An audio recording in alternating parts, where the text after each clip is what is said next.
Знаете, что творится в голове у большинства мужчин?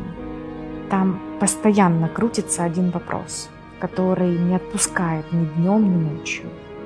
Как мне достичь чего-то в этой жизни? Как мне обеспечить всех, кого я люблю? Это не просто мысли, это настоящая внутренняя битва, которая идет каждую секунду. Но вот представьте человека, который каждое утро просыпается с огромным грузом ответственности на плечах.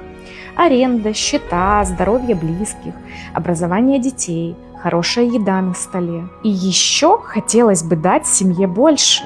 Отпуск, уверенность в завтрашнем дне, подушку безопасности. И вот что важно понимать.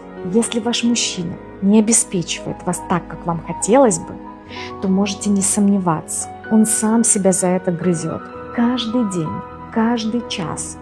Он прекрасно видит разрыв между тем, что есть сейчас, и тем, чего заслуживает его семья. И этот разрыв съедает его изнутри сильнее, чем любые ваши упреки. Вместо того, чтобы добавлять ему еще одну гирю бесконечных требований, попробуйте стать человеком, который снимет хотя бы часть этого давления. Не только человеком со списком желаний, а союзником и партнером по команде. И если вам кажется, что он отдалился, стал молчаливым, или замкнулся в себе, или остыл к отношениям, остановитесь на секунду.